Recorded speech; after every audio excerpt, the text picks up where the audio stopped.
को कौन पूछे? कोई पशु पक्षी नहीं खाता कनेर को। विष भरा है, आंकड़े में विष भरा है, मंदार में विष भरा है। समी के पत्ते कांटों में पैदा होते हैं, बेलपत्री का पत्ता कांटों में पैदा होता है। सब में कुछ ना कुछ दोष है, फिर भी मेरा महादेव उनको स्वीकार करा हुआ है। मेरा महादेव उसको स्वीकार, दोष है। वो दोष दुनिया को दिखता होगा।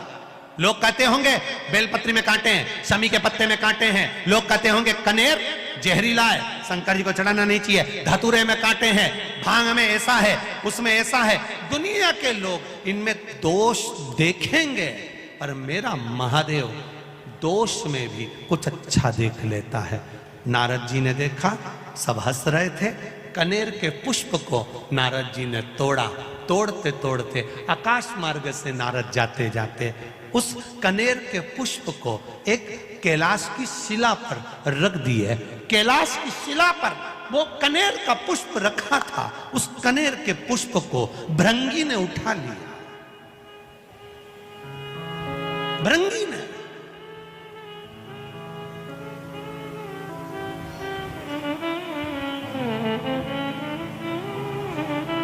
और भृंगी उस कनेर के पुष्प को उठा लेता है। श्रृंगी ने देखा कि भृंगी ने कनेर का पुष्प उठाया। श्रृंगी ने आवाज लगाकर कहा, भृंगी क्या कर रहे हो? भृंगी कह रहे हैं, मैं जब महादेव से मिलकर आया था तो महादेव के आज चरणों में कोई पुष्प नहीं था। देवादिदेव महादेव के श्रृंगार में कोई पुष्प नहीं था। श्रृंगी ने कहा, यह पुष्प में सुगंध नहीं है,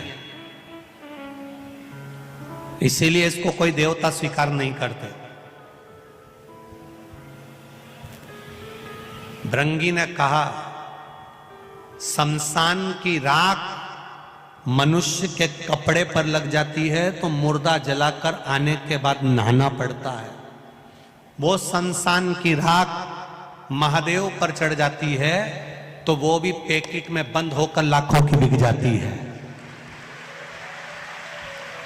शमशान की राख मनुष्य के कपड़े पर लग जाए तो उसको शमशान से आकर नहाना पड़ता है। वो शमशान की राख महादेव पर चढ़ जाए तो वो भस्मी बन जाती है। शरीर पर महादेव के लगने के बाद चपटी भभूत में है खजाना कुबेर का। उसकी भस्म से भी कुबेर का खजाना झड़ता है। तो ये कनेर भी कुबेर के खजाने से कम नहीं होगा, मेरा विश्वास कहता है। ये मेरा विश्वास कहता है। भृंगी ने कनेर का पुष्प उठाया, ले गया। श्रृंगी दुमदुबी बजा रहा है।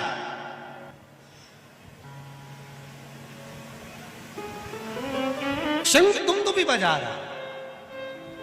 देवी भागवत कह रही है, कुर्म पुराण कह रही है। कुर्म पुराण का 24वां अध्याय कह रहा है।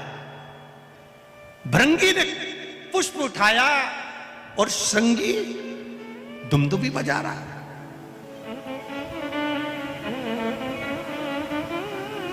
दुमदुबी। अब जैसी दुमदुबी बजना चालू हुई तो पूरे कैलाश में चर्चा हो गई। ऐसा लग रहा है कि कुछ जरूर हुआ है। इतनी दुमदुबी बज रही तो जरूर कुछ हुआ है। अब हुआ क्या है पता करो। माता पार्वती जी ने गणेश जी को भेजा, माता पार्वती जी ने कार्तिकेय को भेजा। माता पार्वती जी ने जब गणेश कार्तिकेय को भेजा तो गणेश जी महाराज ने अपनी सूंड में जल भरकर ऊपर की ओर फेंका।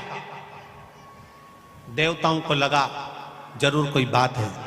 सारे देवता आकर खड़े हुए। हुआ क्या है? दुमदुबी भी अचानक क्यों बजने लगी? अपने गांव में अचानक ढोल बजने लगे तो पता तो करना पड़ेगा कि हुआ क्या है। किसके घर छोरा हुआ, किसके यहाँ शादी हुई, किसके यहाँ क्या हुआ। तो मालूम पड़े कि साहब ना तो छोरा हुआ ना शादी हुई, फिर ढोल क्यों बजे? तो के साहब वो मांगने वाला कोई आया है तो वो आटा मांग रिया है तो ढोल बजा रिया है, तो क्या मांगने के लिए ढोल की क्या जरूरत पड़ गई? तो क्या लोगों की बेल बजाओ तो गाली दे, ढोल बजाओ तो ताली बजाए, तो इसलिए ढोल बजा। तो इसने आखिर बात क्या है? दुमदुमी बजी तो क्यों बजी? दुमदुमी बजने का कारण क्या है? जो दुमदुमी का नाद पड़ा सारे देवता आकर खड़े हो गए।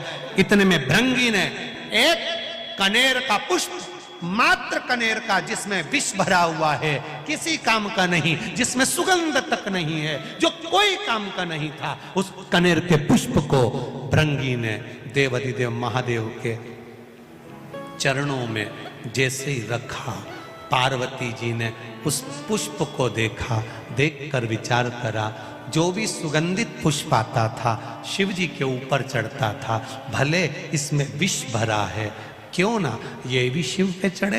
पार्वती जी ने उठाकर शंकर भगवान के कानों में उस पुष्प को लगा दिया। कनेर का वो फूल आज भी शंकर भगवान के फोटो में, पुराने फोटो में, पुराने चित्र में शिव जी के कान में लगा हुआ। कभी कभी किसी ने दर्शन करा है किसी ने ऐसा दर्शन कि शिव जी के कान में कनेर का फूल लगा हुआ देखा होगा? तब पार्वती जी ने कानों में उस पुष्प को लगाया। देवाधिदेव महादेव नेत्र बंद कर स्मरण करते हुए देख रहे हैं। देवता खड़े होकर अपने आप को विचार कर रहे हैं कि यह पुष्प शिव जी पर कितना सुशोभित हो रहा है, यह पुष्प हमको भी मिलना चाहिए। भगवान शिव ने नेत्र खोलकर कहा, यह मुझ पर चढ़ा है, देवताओं को भी प्रिय लगा है, सभी देवताओं को कनेर का पुष्प समर्पित होगा और वो कल्याण करने वाला। महाराज,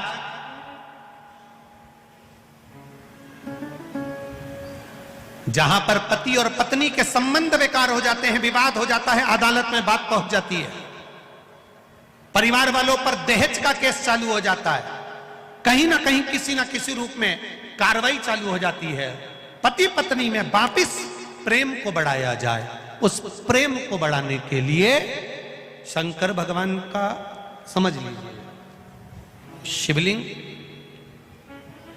कनेर के पुष्प की माला, काई के पुष्प की, कनेर का वो पीला जो फूल होता है, आप टीवी पर दर्शन कर रहे होंगे, कनेर के पुष्प की माला, जो ऊपर जलाधारी लगी है, जिस जलाधारी में से बूंद बूंद पानी गिरता है, ये शंकर भगवान की 5 बेटियों का स्थान है।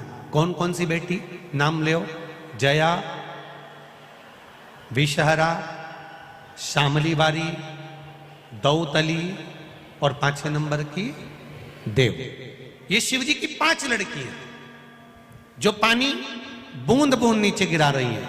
शंकर भगवान की बेटियों के स्थान से शंकर भगवान की जो ये जलाधारी है, जलाधारी अशोक सुंदरी वाला स्थान, ये जो जलाधारी है, बेटियों के स्थान से जलाधारी तक जो कनेर के माला बनाकर स्पर्श कर कर लगा देता है, शिवरात्रि के दिन प्रदोष काल के समय पर उस पति पत्नी में कितना भी झगड़ा हो रहा हो, आपस में प्रेम बनना प्रारंभ हो जाता है। अदालत का केस धीरे धीरे समाप्त होने लगता है। अदालती कार्रवाई, यहां तक कहा गया कनेर का पुष्प, भाई भाई में विवाद हो रहा हो, जमीन के लिए विवाद हो रहा हो, किसी प्रॉपर्टी के लिए विवाद हो रहा हो, या किसी अन्य विवाद में पड़े हुए हो, या तुम्हारे दुश्मन बढ़ रहे हो, तो भी कनेर का पुष्प शिव को समर्पित किया जाता है।